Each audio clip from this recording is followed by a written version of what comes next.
Our gospel reading this morning is from the Gospel of Jesus Christ according to Matthew, and reading now from his final chapter, 28. After the Sabbath, as Sunday morning was dawning, Mary Magdalene and the other Mary went to look into the tomb. Suddenly there was a violent earthquake. An angel of the Lord came down from heaven, rolled the stone away, and sat on it. His appearance was like lightning, and his clothes were as white as snow. The guards were so afraid that they trembled and became like dead men. The angel spoke to the women. "You must not be afraid," he said. "I know you are looking for Jesus, who was crucified. He is not here. He has been raised, just as he said. Come here and see the place where he was lying. Go quickly now and tell his disciples he has been raised from death, and now he is going to Galilee ahead of you. There you will see him. Remember what I have told you." So they left the tomb in a hurry, afraid and yet filled with joy, and ran to tell his disciples. Suddenly Jesus met them and said, "Peace be with you." They came up to him, took hold of his feet, and worshipped him. "Do not be afraid," Jesus said to them. "Go and tell my brothers to go to Galilee, and there they will see me." The word of the Lord. Thanks be to God.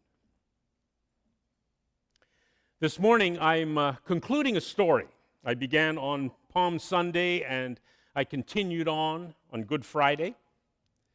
It's the story of one man's remembrance of Jesus, a story that began in wonder and moved from wonder to joy, and from joy to sorrow, and from sorrow to a morning of holy laughter.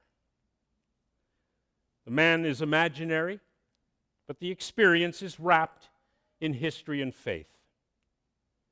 Listen then to the man's story as he tells it. "I was one of many who were there when Jesus died. Like so many, I knelt before the cross. I was there to listen to his last words and watch as he drew his last breath. His voice had been silenced.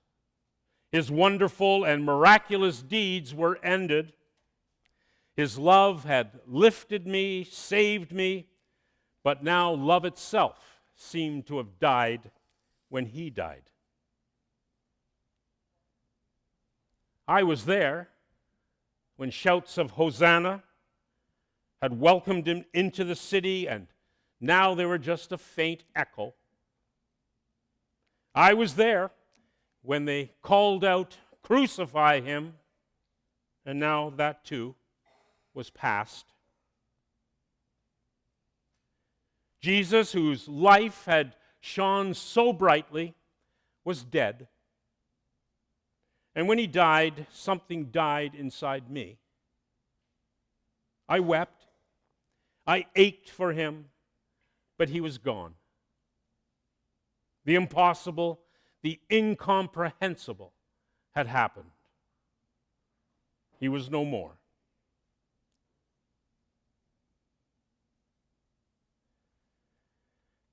When he was taken down from the cross, his mother had cradled him in her arms, as she must have cradled him when he had been born.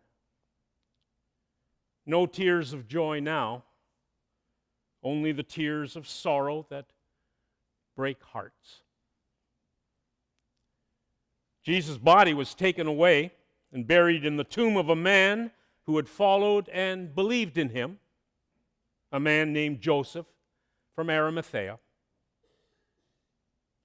Fearing that Jesus' body might be stolen, the religious leaders had asked that a guard be placed at the tomb to keep watch.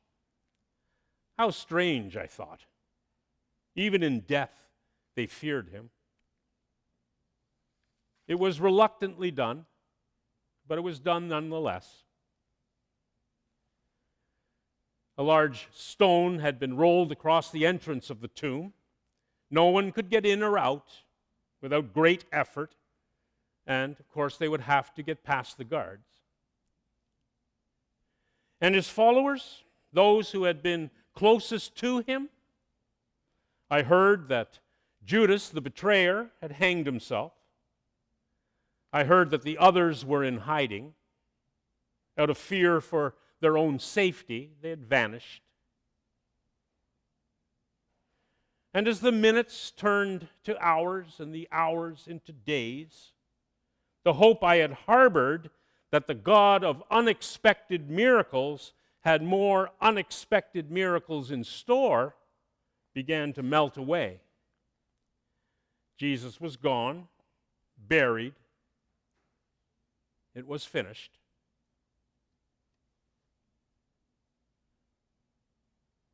I walked around as in a dream. I was lost. I never felt so empty, so discouraged.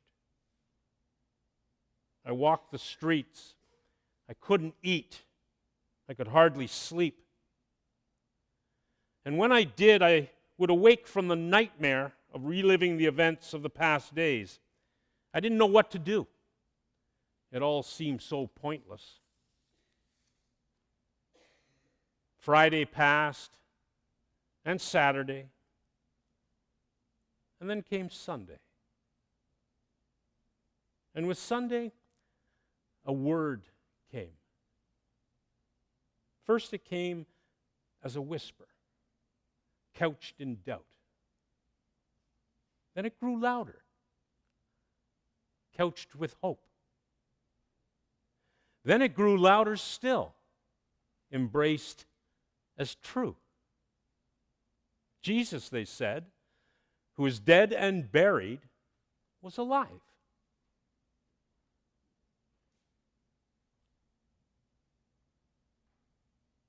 Yet I heard so many conflicting stories. Some said that Mary Magdalene and another Mary had gone to the tomb, that there was a violent earthquake, that an angel of the Lord had come down from heaven and rolled away the stone, that the guards, out of fear, shook and fainted, and that the angel said to the women, "Do not be afraid, for I know that you are looking for Jesus who is crucified. He's not here. He is risen, just as he said." They said that the women ran to tell the disciples, and on the way Jesus met them, spoke to them, and that they fell down and worshiped him. They said that the guards were bribed by the chief priests and given a large sum of money to cover their failure to guard the tomb by saying that Jesus' disciples had come during the night and stolen the body while they were sleeping. Others said that early that morning, some of the women had gone to the tomb with spices they had prepared, that they found the stone rolled away, that they did not find Jesus' body. They said that there were two men with garments that gleamed like lightning who asked them, "Why do you look for the living among the dead? He's not here. He's risen." And the women ran to tell the disciples, but the disciples didn't believe them. Who could believe them? Who could believe such nonsense?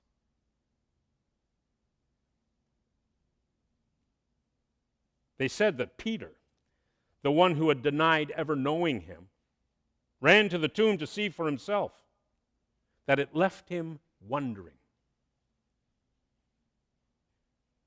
Still others said that it was Mary Magdalene who went first, early in the day when it was still dark, and seeing the stone rolled away, ran to tell Peter and John, and said, "They've taken the Lord out of the tomb, and we don't know where they've put him."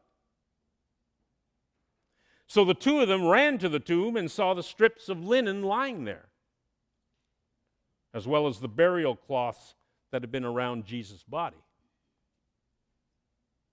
Peter didn't believe it, they said, but John did, that somehow Jesus was alive. They said that after Peter and John had left, Mary stayed and stood outside the tomb crying. They said that Jesus came to her, called her by name, and she knew, she saw, she believed that Jesus had risen. She ran back to the house where the disciples were hiding and told them. But who could believe any of these things? I was there. I saw him die. I've stood at enough gravesides to know that the dead don't come back. Was grief playing tricks on them? Were they hallucinating on hope? Were they wanting Jesus back so much that they fooled themselves into thinking that he was back?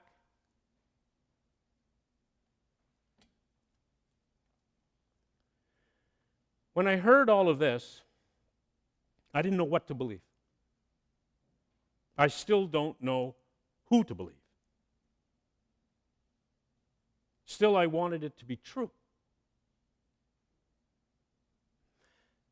And then the hope that I had harbored, that the God of unexpected miracles had more unexpected miracles in store, more glorious than I could ever contemplate, started nudging at my heart. Started pushing me, and then pulling me, then stretching me. Could such a thing be possible?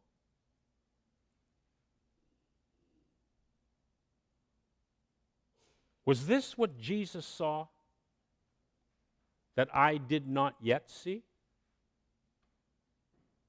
Was this what Jesus knew that I did not yet know?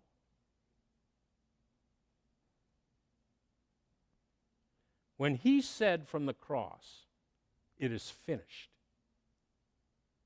what did he mean? Did he mean that his life was finished? Or did he mean that it was just the beginning? Were those words a cry of resignation, or were they a shout of victory?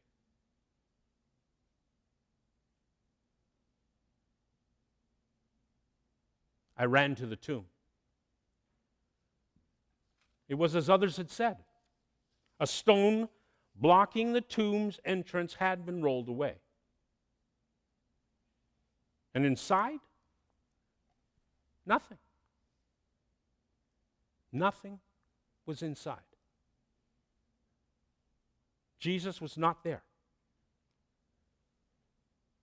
And as I trembled in the darkness of that place, given light only by the tomb's entrance, I fell to my knees.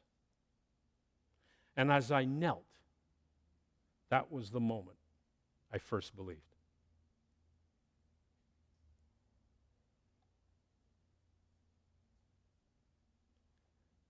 I had knelt at the foot of the cross, and I had knelt by the tomb's entrance. And that was the moment I first believed. I turned my heart Godward. I did not speak. I could not speak. But in the quiet stillness of that place, my heart poured out all of its fears, all of its hopes, its doubts, and its longings. You were once my great companion, I prayed. You were all that mattered. You were once my friend and my brother.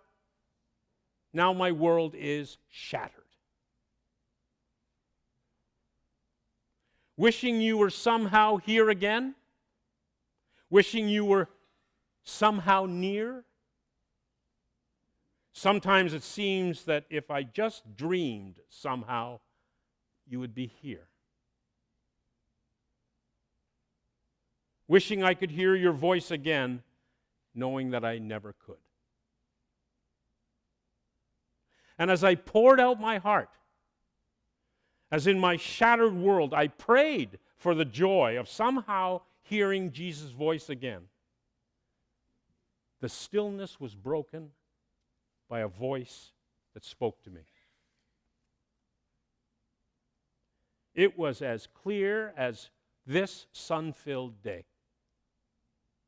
It was as gentle as a warm breeze. I'm here, it said.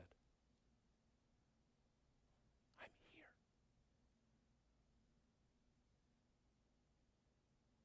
The voice was a voice I knew. It was a voice that had moved me. It was a voice that had changed me. How could I ever forget Jesus' voice? Love's voice. I'm here, was all it said.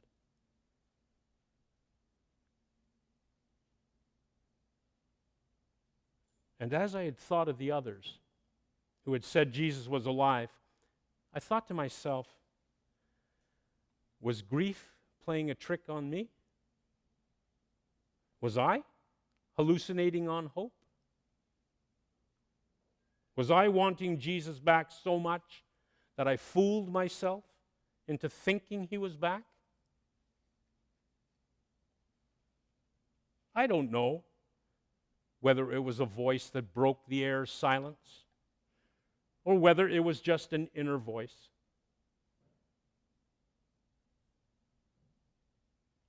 But nonetheless, it was a voice that was true and clear and filled me with hope. My heart leapt within me, and suddenly it didn't matter what others said. It didn't matter at all. I knew that Jesus, who had been crucified, dead, and buried, was alive. He was here. He was here, there, and everywhere. I couldn't explain it, but neither could I explain it away. Sometimes the things that are most real cannot be seen or touched or sensed in any way. Sometimes the things that are the most real, like love and hope and inner peace, are known in ways that only the heart knows. And now, in this place, at that moment, I knew that Jesus had risen from the dead, that he was alive, and that this was God's glorious, unexpected miracle. And because of it, everything forever would be changed. It meant, because Jesus was present, that those who were crushed by sin could still be forgiven. That those who were bent with despair could still find hope. That those who were broken with sorrow could still be mended by grace. That those who were exiled and excluded could still be welcomed. That those who were wounded could still be healed. That those who were defeated by their troubles could still be given the strength to bear and to rise up above them. That those who longed for life to be changed could still have that longing fulfilled. If faith is the assurance of things hoped for, the conviction of things not seen, this faith had taken hold of me. This faith had claimed me. Jesus had risen, and he had risen indeed. So what did all that mean? Friday was behind me. Sunday morning had dawned, and love triumphed. What did it all mean? Goodness had won over evil. Hope had won over despair. Love had won over hate. And life had won over death.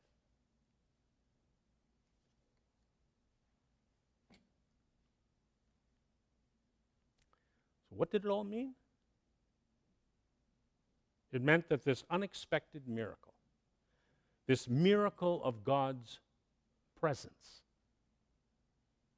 the miracle of God's saving grace, could continue to change the world.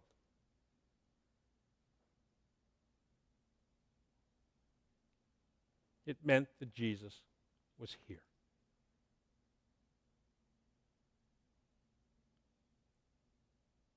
I stood from kneeling in prayer. I straightened up. I stood tall as a 5'8" body could go. I looked around the tomb.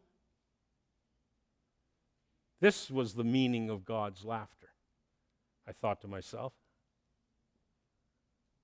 I smiled, and I walked out.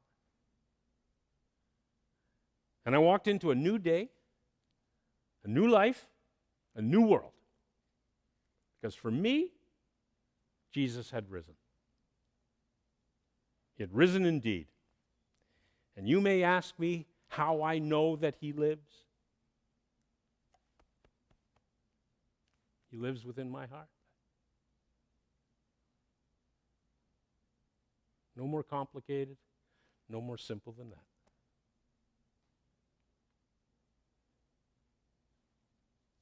Amen.